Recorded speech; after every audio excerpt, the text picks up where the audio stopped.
Bom dia, boa tarde, boa noite aí quem tem acompanhado o nosso grupo de leitura do Capital. Estamos aqui, o grupo de leitura do Capital do GT Pensamento Marxista, da Sociedade Brasileira de Economia Política. Estamos aqui no livro 3, capítulo 39, hoje a gente começa o capítulo 39,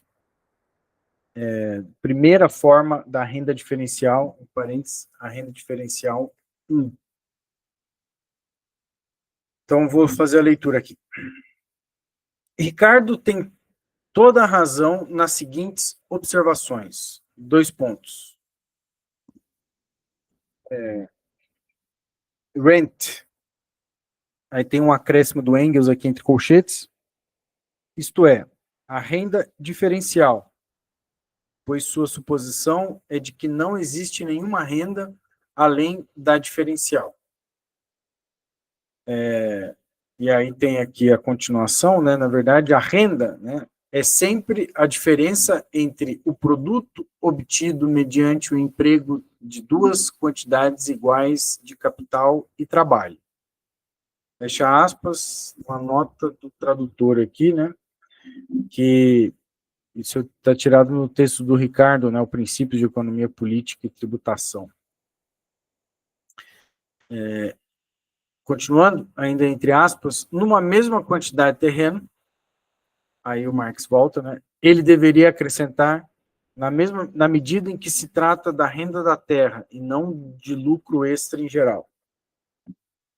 Em outras palavras, o lucro extra, quando é normal e não resultado de circunstâncias acidentais no interior do processo de circulação, é sempre produzido como diferença entre o produto de duas quantidades iguais de capital e trabalho, e esse lucro extra se transforma em renda do solo quando duas quantidades iguais de capital e trabalho são empregadas em terrenos do mesmo tamanho e com resultados diferentes.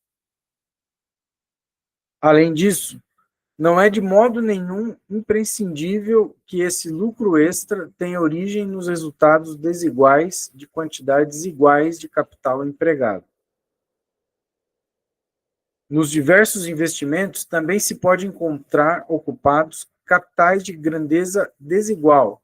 Na maioria das vezes, isso é inclusive o pressuposto, mas partes iguais, proporcionais, como 100 unidades monetárias de cada uma, dão resultados diferentes, isto é, a taxa de lucro é distinta. Esse é o pressuposto geral para a existência do lucro extra numa esfera qualquer de investimento de capital em geral. O segundo pressuposto é a transformação desse lucro extra na forma da renda da terra, a parênteses, em geral, da renda, como forma distinta do lucro, fecha parênteses.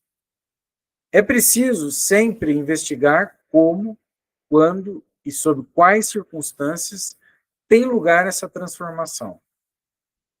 Além disso, Ricardo tem razão com relação à seguinte tese, na medida em que ela se restringe à renda diferencial. 2 pontos, aí vem a citação aqui, né? Abre aspas. Tudo o que diminui a desigualdade no produto obtido na mesma terra ou em terras novas tende a reduzir a renda. Tudo que aumenta tal desigualdade produz necessariamente um efeito oposto e tende a elevá-la. Fecha aspas, a tradução, né? Voltando para o Marx aqui. Entre essas causas, no entanto, encontram-se não só as genéricas, entre parênteses, fertilidade e localização, mas, primeiro, a distribuição dos impostos, dependendo se ela atua uniformemente ou não. Este é sempre o caso quando, como na Inglaterra, ela não está centralizada e quando os impostos recaem sobre o solo e não sobre a renda. Segundo, as desigualdades que emergem do desenvolvimento não uniforme da agricultura em diversas regiões do país, uma vez que esse ramo da indústria, devido a seu caráter tradicional, nivela-se com muito maior dificuldade que a manufatura. E terceiro, a desigualdade com que o capital está distribuído entre os arrendatários. Uma vez que a invasão da agricultura pelo modo de produção capitalista, a transformação dos camponeses autônomos em assalariados, é, de fato, a última conquista desse modo de produção em geral. Essas desigualdades são aqui maiores do que em qualquer outro ramo da produção. Feitas essas observações preliminares, quero primeiro resumir brevemente as peculiaridades de minha exposição em contraste com a de Ricardo, etc. Tem já um primeiro ponto aqui de parada que o Marx faz, né? Não sei se alguém quer pontuar alguma coisa, ou continuamos.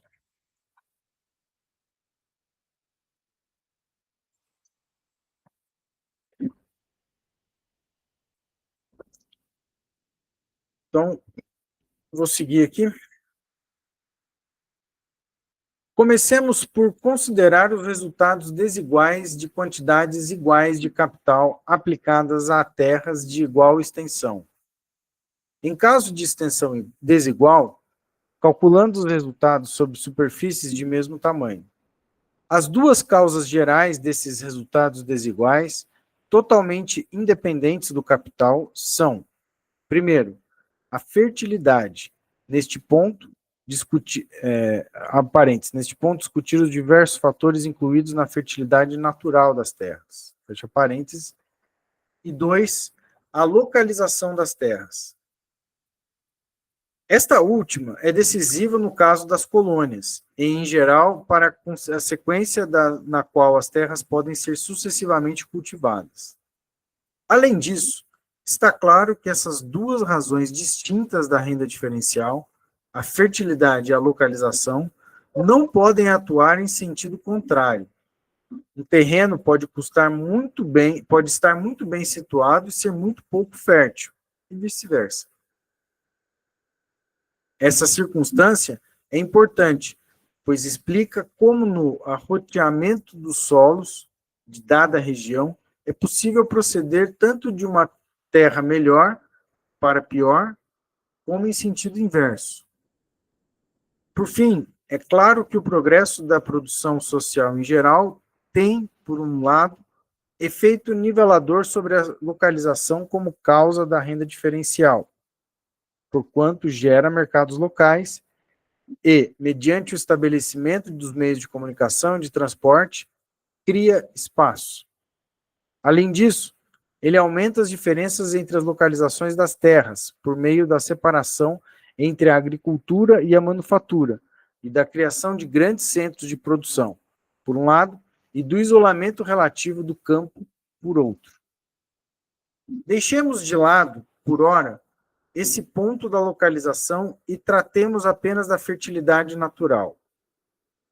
Abstraindo dos fatores climáticos, etc., a diferença quanto à fertilidade natural reside na composição química da superfície do solo, isto é, em seu variado conteúdo no que diz respeito às substâncias nutritivas das plantas.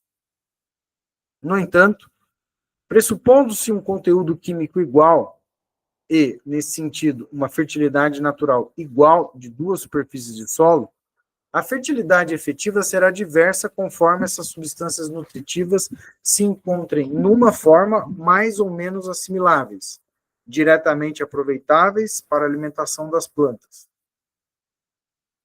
Portanto, à medida em que será possível dispor dessa fertilidade natural em terras igualmente férteis por natureza, dependerá em parte do desenvolvimento químico da agricultura, em parte de seu desenvolvimento mecânico. A fertilidade, embora seja uma qualidade objetiva do solo, implica sempre, do ponto de vista econômico, uma relação com o grau de desenvolvimento químico e mecânico alcançado pela agricultura, e, por conseguinte, modifica-se com esse grau de desenvolvimento. Seja em consequência de meios químicos, por exemplo, pela aplicação de determinados adubos líquidos sobre o solo argiloso, duro, ou pela queima de um solo argiloso e pesado, fecha parênteses, ou de meios mecânicos, parênteses, por exemplo, o uso de arados especiais para solos pesados, fecha parênteses, é possível eliminar os obstáculos que tornaram efetivamente menos rentáveis solos de mesma fertilidade. A parênteses. A drenagem pode ser aqui incluída. Fecha parênteses. Até mesmo a sequência no cultivo de diversos tipos do solo pode variar, como se fez, por exemplo, com os leves solos arenosos e com as pesadas terras argilosas no período de desenvolvimento da agricultura inglesa. Isso demonstra, uma vez mais, como historicamente, no curso sucessivo do cultivo, se passou de um solo mais fértil a outro menos fértil e vice-versa.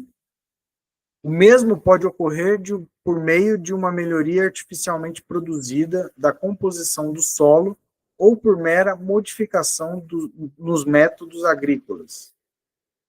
Por último, o mesmo resultado pode advir de uma codificação na hierarquia dos tipos de solo em consequência de diversas condições do solo, tão logo este também seja incorporado à área cultivada e ao extrato agrário. Isso se deve, em parte, ao emprego de novos métodos agrícolas, como plantas forrageiras, e, em parte, a meios mecânicos que convertem o subsolo em superfície. Misturam-no com ela ou cultivam o subsolo sem o levar à superfície. Vou parar aqui. Raquel, por favor. Desculpa interromper, mas só para ressaltar uma coisa que a gente estava discutindo no último encontro, né? Bem no finalzinho do encontro surgiu essa pergunta, assim, né? Se o Marx estava se referindo a uma fertilidade do solo aqui, que seria essencialmente natural, só uma diferença natural mesmo da composição química do solo e acabou, ou se as melhorias feitas no solo também se incorporavam, né? Eu acho que aqui era isso que eu estava me referindo, essa discussão que ele faz aqui no início, assim. Eu acho que, né, no meu entender, ele está demonstrando aqui que as melhorias que se pode fazer no solo também valem como diferencial de fertilidade, né? Isso aqui acho que não é nem muito uma questão aqui para o Marx, assim, né? E é bem interessante, assim, porque isso aqui é um estudo muito interessante que o Marx faz, assim, da química da época, daqueles autores, Aulib, o Fraz, para falar essas coisas todas, assim, né? É bem um parágrafo simples aqui, mas que está baseado em muito estudo, assim, do Marx, para poder fazer comentários sobre isso, assim.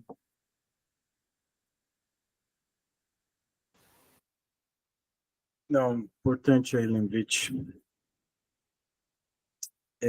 Vou seguir aqui, então, a leitura. Essas influências sobre a fertilidade diferencial de diversas terras são tais que, do ponto de vista da fertilidade econômica, o grau da força produtiva do trabalho, que é aqui a capacidade da agricultura de tornar imediatamente explorável a fertilidade natural do solo, capacidade que se apresenta de modo diferente nas diversas fases de desenvolvimento, é um fator da assim chamada fertilidade natural do solo, tanto quanto sua composição química e suas outras qualidades naturais. Suponhamos, portanto, um dado grau de desenvolvimento da agricultura. Suponhamos, além disso, que a hierarquia dos tipos de solo seja calculada para essa fase do desenvolvimento, do mesmo modo que para os investimentos simultâneos de capital nos diversos solos. Então, a renda diferencial pode ser representada em ordem ascendente ou descendente, uma vez que, embora a sequência esteja dada para a totalidade dos terrenos realmente cultivados, ela foi invariavelmente formada por uma série de movimentos. Suponhamos a existência de 4 tipos de solo, A, B, C e D. Suponhamos, além disso, que o preço de um quarter de trigo seja igual a 3 unidades monetárias, ou 60 shillings, 3 libras esterlinas ou 60 shillings. Uma vez que se trata de mera renda diferencial, esse preço de 60 shillings por quarter para o trigo, para o pior solo, é igual aos custos de produção, isto é, ao capital mais o lucro médio. Seja o solo de pior qualidade, e digamos que por um desembolso de 50 shillings ele renda um quarter igual a 60 shillings, portanto, 10 shillings de lucro, ou 20%. Suponhamos que, pelo mesmo desembolso, o solo B renda 2 quarters igual a 120 shillings. Teríamos assim um lucro de 70 shillings ou um lucro extra de 60 shillings. Digamos que pelo mesmo desembolso o solo C renda 3 quarters igual a 180 shillings. Um lucro total igual a 130 shillings. Lucro extra, 120 shillings. Suponhamos que o solo D renda 4 quarters, igual a 240 shillings, que é igual a 180 shillings de lucro extra. Teríamos, então, a sequência, 2 pontos. Aqui é a tabela 1. Né? 1, 2, 3, 4, 5 colunas, né? E 1, 2, 3, 4, 5, 6 linhas. Né? Então, a primeira coluna aqui é do tipo do solo, né? Que vai A, B, C, D, e depois tem o total. A segunda coluna está falando do produto, né? E aí subdividido em quarters e shillings. E aí a terceira coluna sobre o adiantamento de capital requerido, né? A quarta, o lucro, tanto em quarters de trigo como em shillings, né? Em unidades monetárias.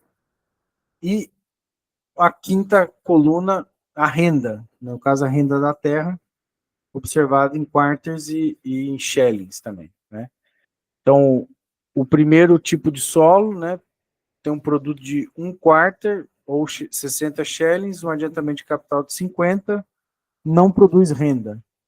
Mas à medida em que outros terrenos vão sendo ocupados, né, vai nascendo essa renda aqui, vamos dizer assim, decorrente aí desses terrenos mais férteis. Né? Bom, alguém quer falar alguma Só, coisa? só um comentário bem rápido, assim, porque isso é uma coisa importante, né, para o Ricardo. A ordem aqui é sempre, na verdade, da terra de melhor qualidade para de pior qualidade. Então, necessariamente, sempre seria da D em direção a A. Só existe essa ordem. E eu acho que o Marcos já falou isso de maneira rápida aqui antes, e vai ressaltar na sequência de que, na verdade, as duas ordens são possíveis, né? Tanto da terra de melhor qualidade para de pior, quanto da de pior para melhor. Né? Não existe uma ordem única aqui. Então, a tabela ela pode ser lida de cima para baixo, de baixo para cima, tanto faz, assim, se a gente for pensar em termos temporais. Né? Não tem uma ordem aqui pré-estabelecida.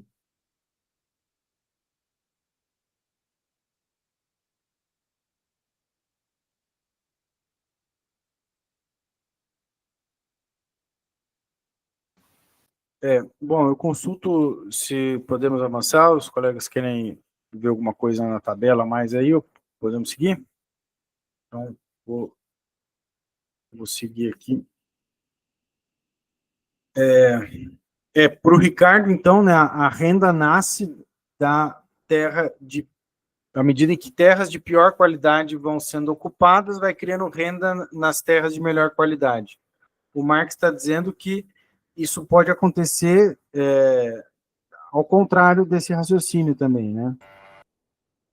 Os dois caminhos são possíveis, na verdade. A gente pode ir, digamos, começa pela A ali, que é de pior qualidade, aí vai para B, ele vai falar disso na sequência ali, né? São os próximos parágrafos. Ele pode começar então pela A, e vai para B, para C, para D, ou pode ser como o Ricardo está falando, começa pela D, que seria de melhor qualidade, e assim vai acessando as outras terras, né? Certo. Então, vamos seguir aqui a leitura. As respectivas rendas são 190 shillings, D igual 190 shillings, 10 shillings, ou a diferença entre D e A.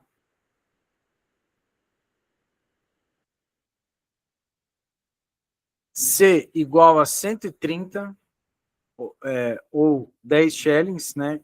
Ou a diferença entre C e A.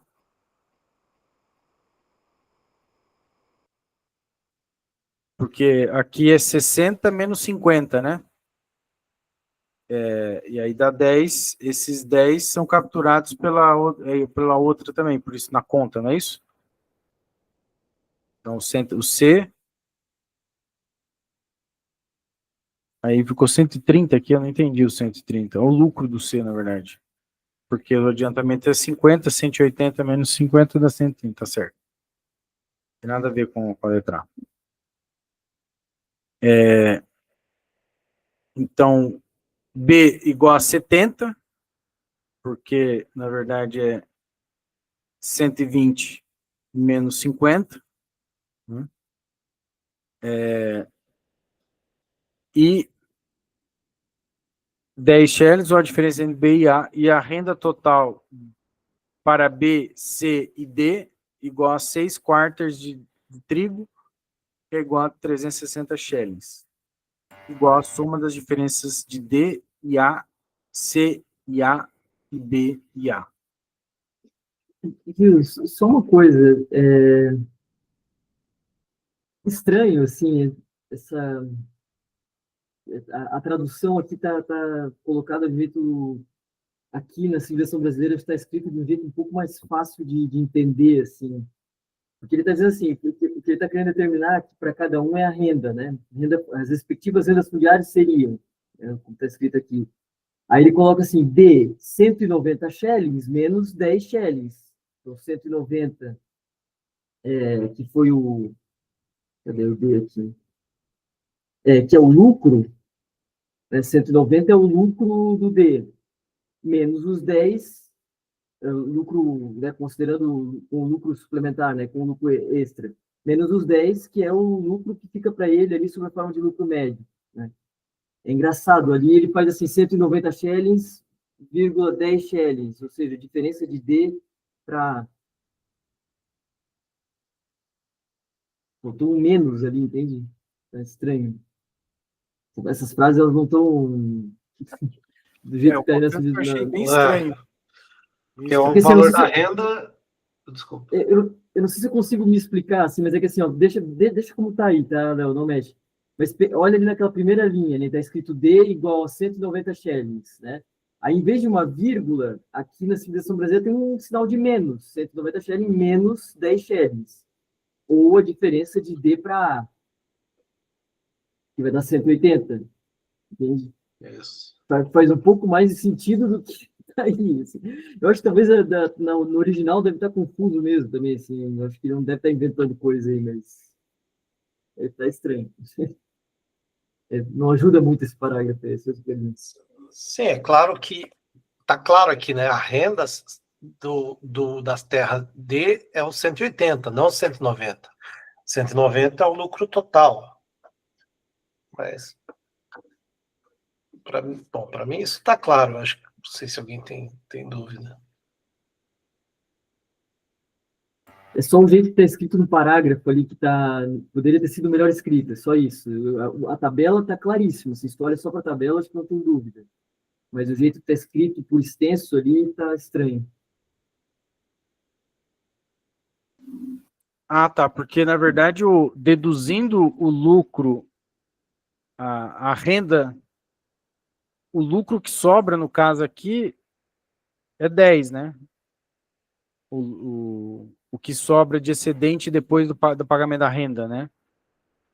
A Isso. mesma, a mesma coisa aqui, sobra 10 também, né? No A. Aqui Todos sobra, eles, sobra todos eles 10. estão se apropriando de 10 de lucro médio. Tipo, É, o lucro médio de todo mundo é 10 ali. E aí o que é acima desses 10 vira renda da terra. isso. Por definição, né? Porque, porque os 10 é definido aqui pelo solo A, né? Que não paga renda. Exatamente. Então, é o solo A que não paga renda que define. Entendi.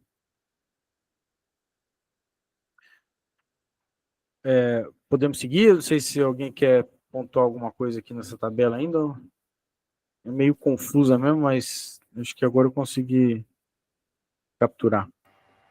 Só uma última coisinha bem rápido, não quero me estender demais, mas é só porque, assim, quando a gente olha para o jeito como o Ricardo apresentou, né, lá no Princípio de Economia Política e Tributação, se prestar atenção lá no livro do Ricardo, ele só apresenta as coisas em termos de quantidades.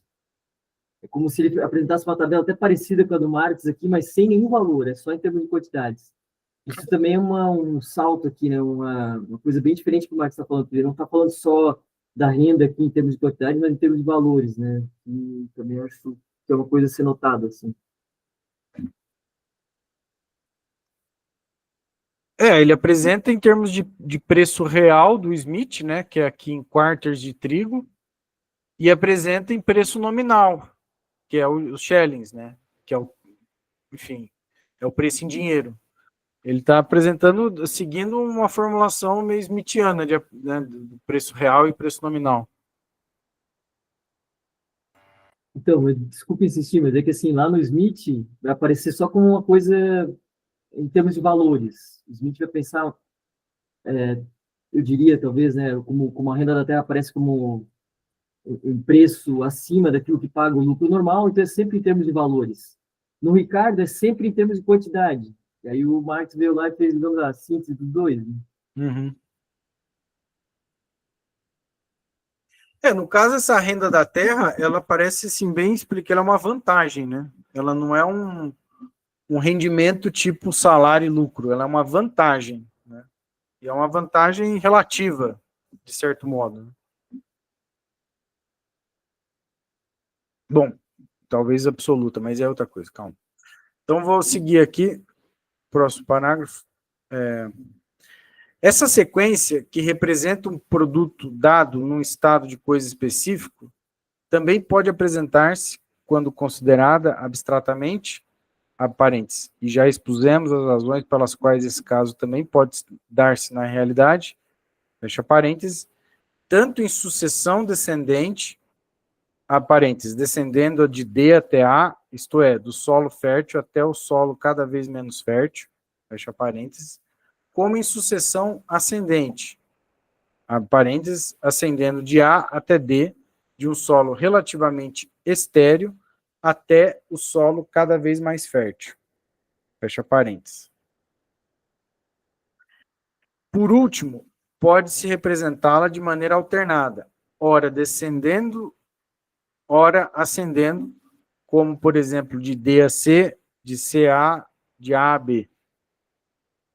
O processo, no caso de uma sequência descendente, foi o seguinte: o preço do quarter subiu pouco a pouco, digamos, de 15 shillings para 60 shillings. Quando os 4 quarters, parênteses, no lugar dos quais é possível imaginar milhões, fecha parênteses, produzidos por D, deixaram de ser suficientes, o preço do trigo aumentou a ponto de o aporte faltante poder ser criado por C. Quer dizer, o preço teve de aumentar para 20 shillings por quarter. Tão logo o preço do trigo aumentou para 30 shillings por quarter, foi possível o cultivo de B.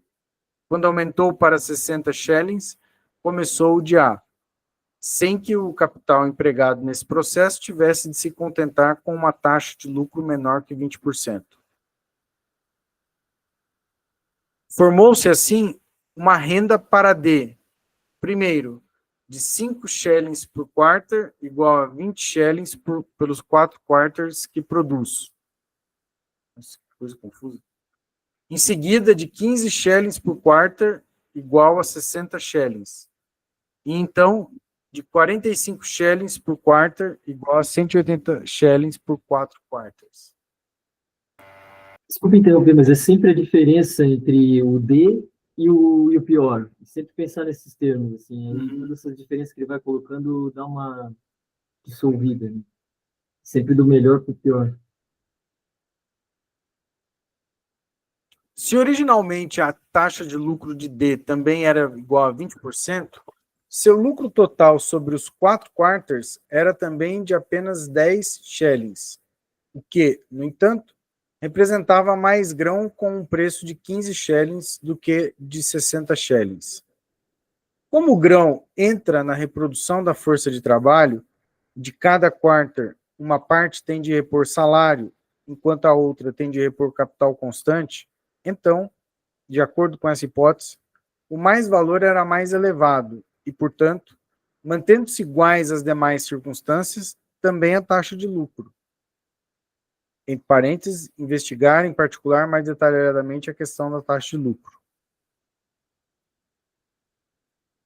Em contrapartida, se a sequência fosse na ordem inversa e o processo tivesse início em A, então, assim que novas terras tivessem de ser cultivadas, o preço do quarter se elevaria, num primeiro momento, acima de 60 shillings. Como B forneceria os 2 quarters necessários, o preço voltaria a cair para 60 shillings. Mas, se B produz o quarter a 30 shillings, ele o vende por 60 shillings, pois sua oferta é suficiente apenas para cobrir a demanda. Dessa maneira, formou-se uma renda, primeiro de 60 shillings para B e do mesmo modo para C e D, sempre sob o pressuposto de que, embora ambos tenham entregue o quarter a um valor real de 20 shillings e 15 shillings respectivamente, o preço de mercado tenha permanecido em 60 shillings, o quanto a oferta do quarter entregue por A continuava a ser necessária para satisfazer as necessidades globais. Nesse caso, o aumento da demanda acima das necessidades, primeiro satisfeitos por A, depois por A e B, não teria gerado a consequência de que B, C e D pudessem ser sucessivamente cultivados, mas, sobretudo, que o campo do cultivo fosse ampliado e que as terras mais férteis só depois caíssem ocasionalmente dentro de seu âmbito. Na primeira sequência, Raquel.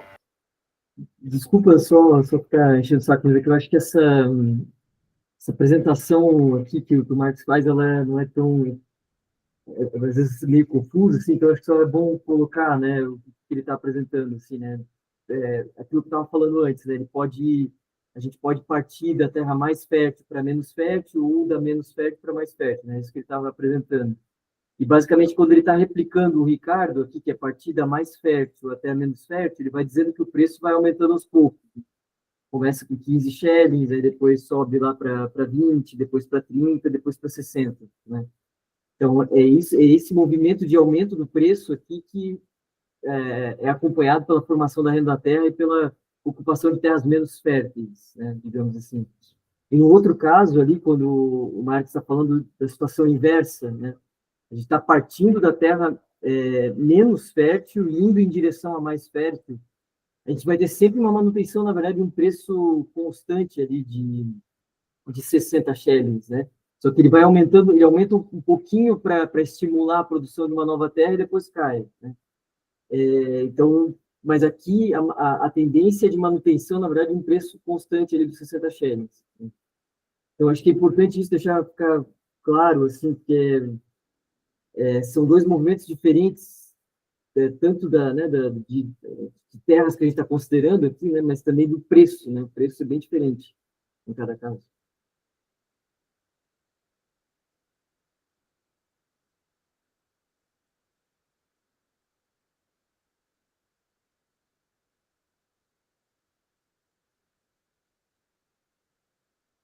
Tá mudo, não?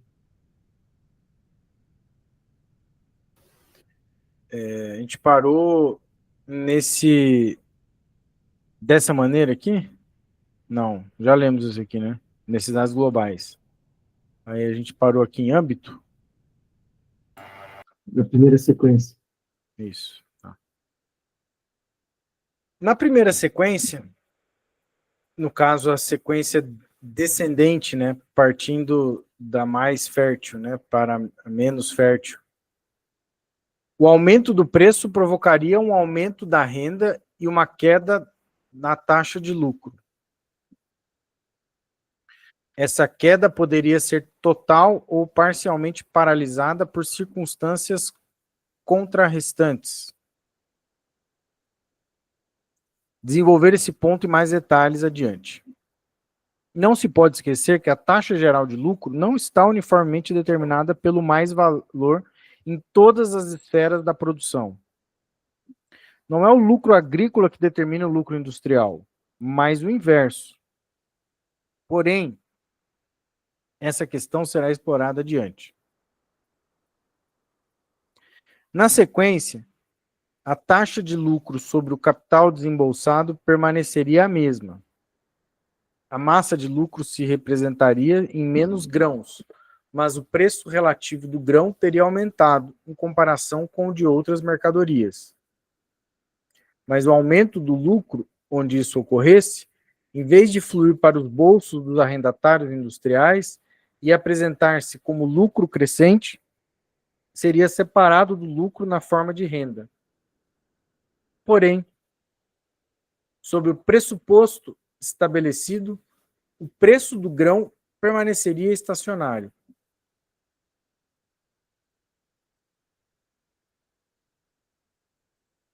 O desenvolvimento e o aumento da renda diferencial permaneceriam os mesmos, tanto no caso de preços constantes, como no de preços crescentes, tanto na progressão contínua dos solos piores a solos melhores, como na regressão contínua de solos melhores a solos piores. Até aqui, partimos do suposto, primeiro, de que o preço aumenta numa sequência enquanto permanece estacionário na outra. E dois, que se passa constantemente de um solo melhor a outro pior, ou, ao inverso, de um solo pior a outro melhor.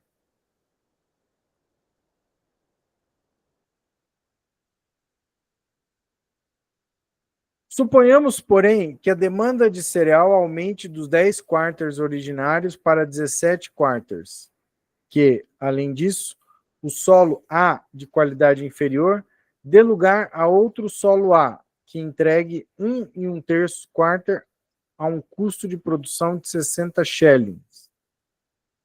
A parênteses, 50 de shillings de custo, mais 10 shillings para o lucro de 20%.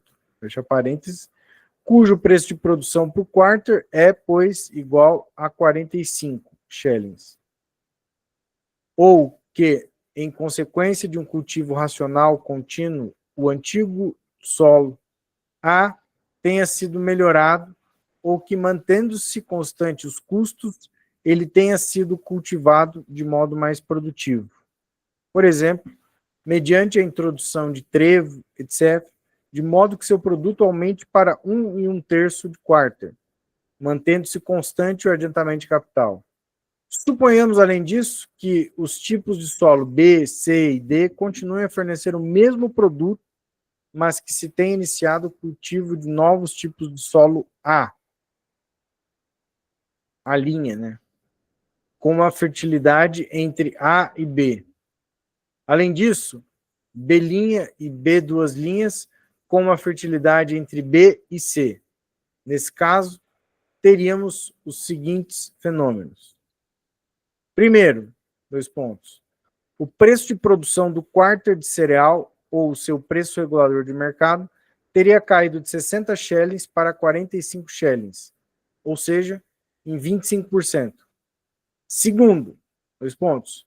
Ao mesmo tempo, teria passado de um solo mais fértil a um solo menos fértil e de um menos fértil a um mais fértil. O solo A' é mais fértil que o A, porém menos fértil que os solos B, C e D, cultivados até o presente. B' e B duas linhas são mais férteis que A' e B, porém menos férteis que C e D. Portanto, a sucessão teria descrito um percurso de zigue-zague. Não teria avançado até um solo absolutamente fértil em comparação com A etc., mas sim até um solo relativamente menos fértil em comparação com C e D, que são os mais férteis até o presente. Por outro lado, não se teria avançado até um solo absolutamente mais fértil, mas sim até um relativamente mais fértil em comparação com o solo menos fértil até o presente. Isto é, em comparação com A ou, respectivamente, A e B. Terceiro, 2 pontos. A renda sobre B teria diminuído, e o mesmo teria ocorrido com a de C e D.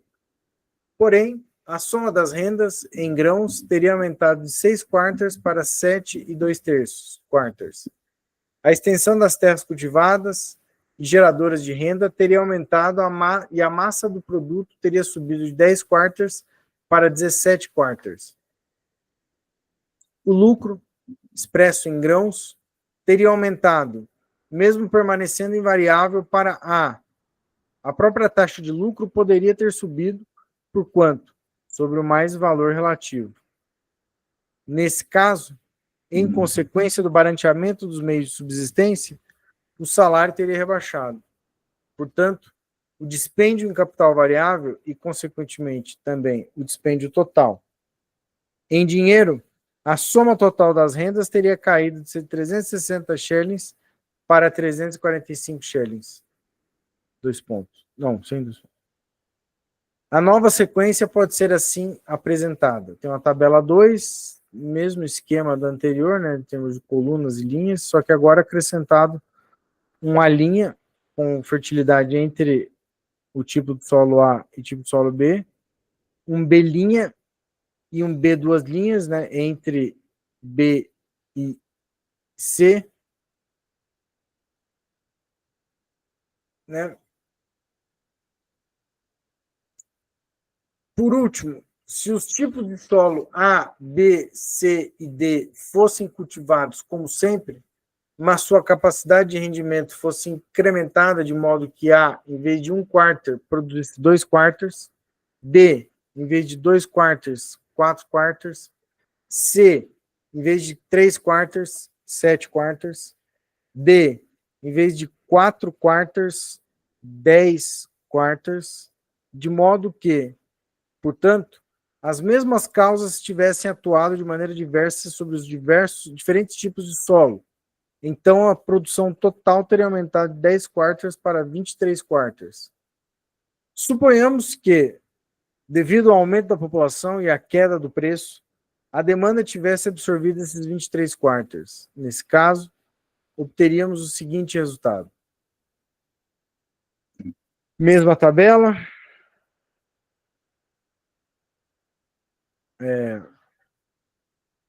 Bom, tem aqui mais um tanto, né, vou ter que parar no meio aí, mas pelo menos vou ler aqui, né. Aqui, do mesmo modo que nas demais tabelas, as relações numéricas são arbitrárias, mas os supostos são totalmente racionais. O primeiro e principal pressuposto é de que a melhoria na agricultura tem efeito desigual sobre diferentes tipos de solo, exercendo uma influência maior sobre os melhores tipos de solo C e D do que sobre os tipos A e B.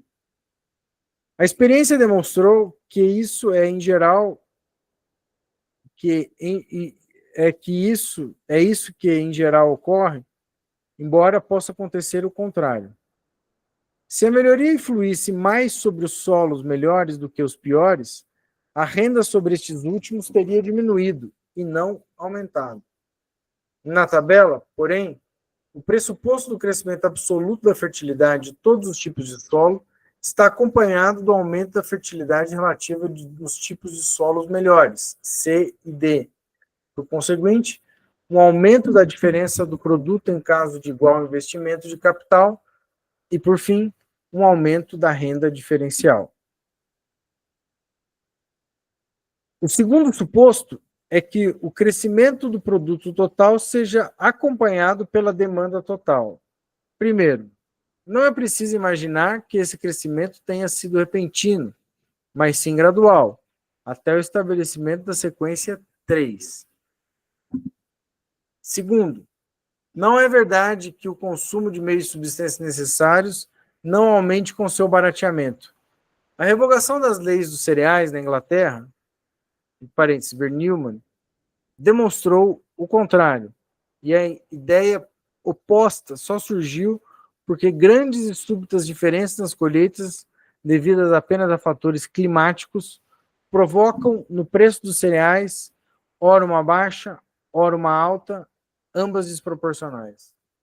Se aquele súbito e fugaz barateamento não tem tempo de exercer efeito sobre a expansão do consumo, ocorre o contrário quando o barateamento resulta da queda do próprio preço regulador da produção. Nesse caso, o efeito é duradouro. Terceiro, uma parte do cereal pode ser consumida como aguardente ou cerveja, e o consumo crescente desses dois artigos não está confinado, de modo nenhum, em limites estreitos. Quarto, essa questão depende, em parte, do crescimento da população e, em parte, da possibilidade de o país ser exportador de grãos, como a Inglaterra ainda era até depois de meados do século XVIII, de modo que a demanda deixa de estar regulada pelos limites do consumo puramente nacional. Por último, o aumento e o barateamento da produção de trigo podem convertê-lo no principal alimento das massas da população, no lugar da aveia ou do centeio, o que já basta para aumentar seu mercado. Ou o inverso, no caso da produção decrescente e preços crescentes. Sob esses pressupostos, portanto, e com as relações numéricas supostas, a sequência 3 dá como resultado que o preço por quarter cai de 60 shillings para 30 shillings, ou seja, em 50%, em que a produção, se comparada com a sequência 1, cresce de 10 quarters para 23 quarters, portanto, em 130%. E a renda sobre o solo permanece estacionária, aumentando em 25% em C e em 33,1% em D, e que a soma total das rendas sobe de 18 para 22,5 unidades monetárias, portanto, 25%.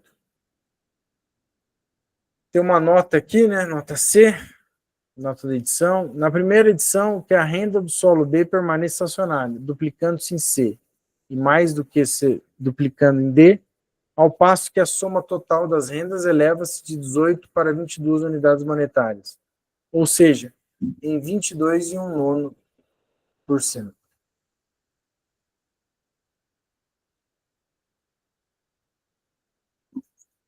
Bom, acho que dá para ler essa comparação aqui, podemos parar aqui, né?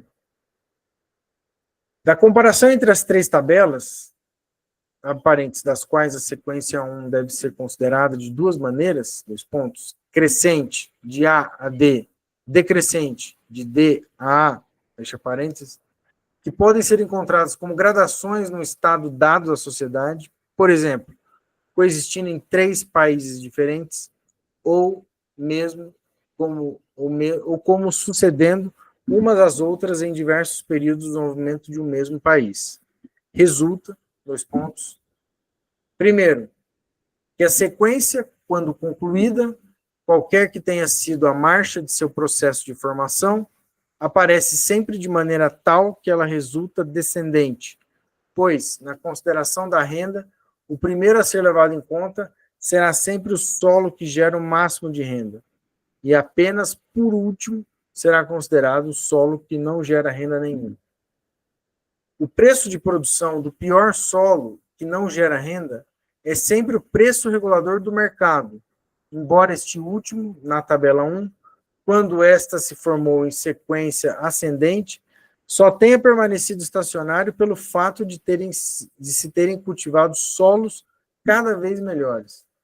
Nesse caso, o preço do algodão, do grão produzido no melhor solo é o regulador, na medida em que é a quantidade por ele produzida que determina se o solo A continua a atuar como regulador. Se B, C e D produzissem acima das necessidades, A deixaria de ser regulador.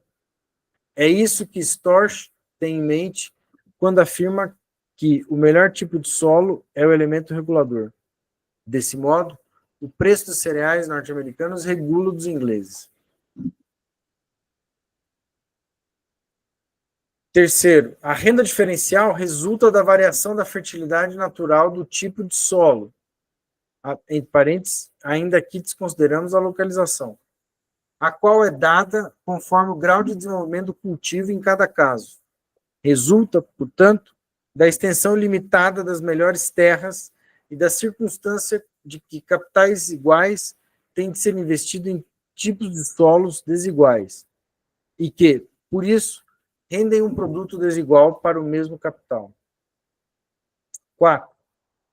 A existência de uma renda diferencial e de uma renda diferencial graduada pode transcorrer tanto em escala descendente, passando-se do solo melhor para o outro pior, quanto, ao contrário, passando-se do solo pior para outro melhor, ou ainda por um percurso em zigue-zague.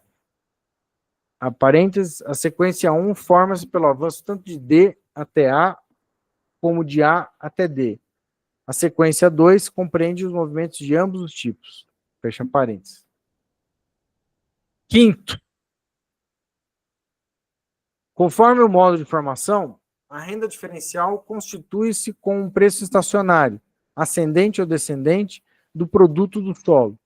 No caso do preço descendente, a produção total e a soma total das rendas podem aumentar, gerando renda em terras até então não rentáveis. Apesar de o solo A pior ter sido deslocado para outro melhor, ou ter ele mesmo se tornado melhor e ainda que a renda recaia sobre outros tipos de solos melhores, inclusive sobre os melhores entre eles, esse processo pode estar relacionado a uma queda da soma total das rendas, em parênteses, em dinheiro. Por último, no caso dos preços declinantes, devido a uma melhoria geral do cultivo, de tal modo que diminuam o produto e o preço do produto do solo pior. A renda pode permanecer inalterada ou diminuir uma parte dos solos de boa qualidade, além de aumentar nos melhores. A renda diferencial de cada solo, em contrapartida com o pior dos solos, depende, no entanto, do preço, por exemplo, do quarter de trigo, seja caso esteja dada a diferença da massa de produtos. Mas se o preço é dado, ela depende da grandeza da diferença na quantidade de produtos. E no caso de um aumento da felicidade absoluta de todos os solos, fertilidade absoluta de todos os solos, a renda dos melhores tipos de solo aumenta relativamente mais que a dos piores. E com isso, aumenta também a grandeza dessa diferença. Assim, entre parênteses, tabela 1, para um preço de 60 shillings, a renda de D está determinada por seu produto diferencial em relação a A, ou seja, pelo excedente de 3 quarters. Por conseguinte, a renda é igual 3 vezes 60 igual 60 shillings. Na tabela 3, em que o preço é igual a 30 shillings, ela está determinada pela massa do produto excedente de D sobre A, igual a 8 quarters, porém, 8 vezes 30 igual a 240 shillings. Bom, dado que a gente chegou aí no nosso tempo, eu sugiro que a gente pare aqui, neste ponto. Podemos continuar a leitura na semana que vem, mas acho que ainda cabe algum comentário, alguma reflexão.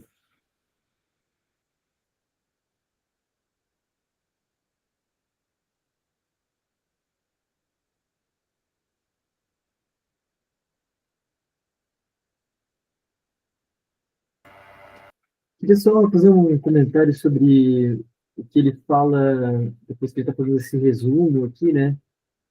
O que ele fala no item 2 aqui desse resumo das tabelas ali, né? Só um comentário besta que o próprio Marx mesmo está ressaltando aqui, mas acho que vale a pena prestar atenção, assim, de que não existe uma terra de pior qualidade em absoluto, né? Isso depende um pouco, sempre, depende um pouco não, vai depender sempre, na verdade, desse diferencial de qualidade com as outras terras que estão sendo utilizadas, né? Essa formulação aqui, ela pode parecer meio qualquer coisa, que assim, né? Mas é que, só assim, lendo isso aqui, eu estava só pensando um pouco em como essa teoria da renda da terra aqui do Marx é muito utilizada para pensar o setor petroleiro, né? E aí um dos grandes problemas nisso é definir quem que é digamos, a terra de pior qualidade, né? Ou a reserva de pior qualidade aí a ser extraída. E isso está em flutuação, né? Isso está em variação, na verdade. Já foi, os Estados Unidos já cumpriu esse papel um tempo atrás, aparentemente não cumpre mais, né? Então, assim, saber que essa qualidade da terra que está sempre em variação é importante. Por mais que seja uma observação muito tonta, assim, até, mas ela faz toda a diferença numa análise mais prática, assim.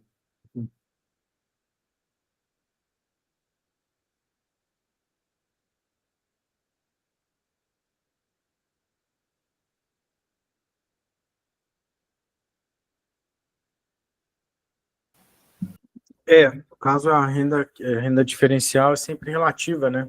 Então, tem uma diferença com o Smith, né, que discute o que seria, né, uma vantagem absoluta, né? E até vai discutir os produtos que vão produzir renda ou não, né? Tem uma diferença. O Marx aqui não entra nessa seara. Ele entende como sendo uma vantagem relativa, né? Acho que isso é uma herança ricardiana, o entendimento da discussão.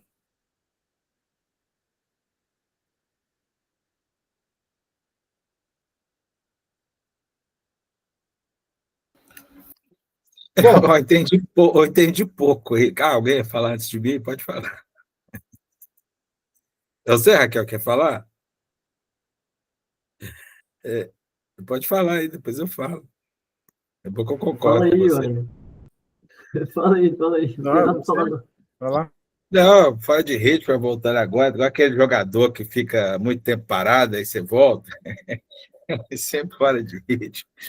Mas eu entendi muito pouco, assim, vou ser bem sério, né?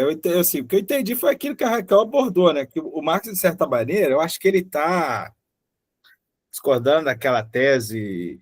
Aqui tem a tese do Ricardo, do Malthus, né? Que é sempre a pior terra, mas naquela lógica que é sempre da pior, né? Que para maior lá e tal. Acho que ele está mostrando que é possível ter variações aí nas formas de adquirir a renda, né? Porque tem aquela tese, eu não sei se vai ser no próximo item, da fertilidade decrescente do solo, né? De certa maneira, o Marx está brigando com essa tese, né? Que é a tese que os produtos agrícolas sempre iam aumentar o seu preço, porque sempre iam cultivar, as terras iam sendo, como a fertilidade do solo ia ser decrescente, então você teria aí um aumento dos preços aí dos produtos agrícolas, por consequência, um aumento dos salários, o que poderia ocasionar, né, a queda da taxa de lucro, lá tal, no esquema do Ricardo, né? O Marx aqui mostra várias variações, né?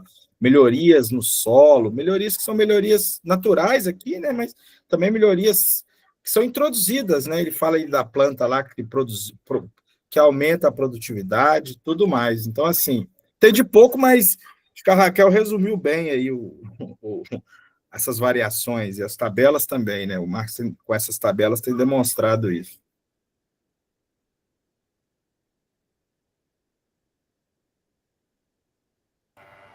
Eu confesso só para dizer assim, eu confesso que aquela primeira tabela ali, o quadro 2 e o 3, eles são importantes para demonstrar assim outros casos específicos assim, né, quando pode, como ele fala em zigue-zague ali e tal. Então assim, é importante entender o passo a passo ali, mas eu ainda acho que aquela primeira tabela, o quadro um ali, ele é o mais importante de ser entendido assim. Se entendeu como que funciona ali, e se entendeu que dá para ir de A até D e de D até A, é isso que o Marx quer demonstrar. Assim, o caso intermediário ali, de que pode ter uma pequena melhoria ali entre A e B e tudo mais, esses são só, acho que, detalhes a mais, assim, né? E só uma última coisa, assim, o Marx aqui não entrou nisso ainda, mas se eu não salvo engano, acho que ele vai falar isso na sequência aqui, que a gente vai começar talvez na próxima, no próximo encontro, né? Que esse caminho invertido aqui, que seria o caminho invertido do Ricardo, né? Partir de uma terra de pior qualidade para de melhor qualidade, ele vai dar uma pequena, vai mencionar muito rapidamente que isso aí poderia ser um caminho possível nas colônias. Assim, ele não entra muito nos detalhes do que ele quer dizer, mas quando a gente pensa na história econômica brasileira, isso faz muito sentido, especialmente na história ali da expansão cafeeira, né? Como que vai se esgotar as terras do Vale do Paraíba a produção de café vai se expandir cada vez mais ali para o interior de São Paulo, para uma terra de melhor qualidade. Então, é exatamente esse caminho, né?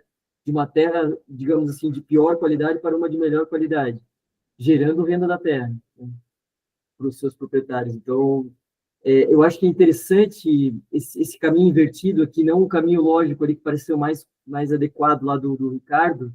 É interessante até para a gente pensar nossa história, né? História econômica brasileira aqui, ou das colônias em geral.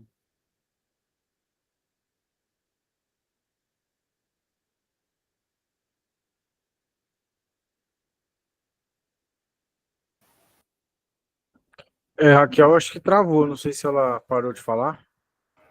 Parei, que minha imagem foi Ah, tá. embora. Não, tá, achei que tivesse dando algum problema.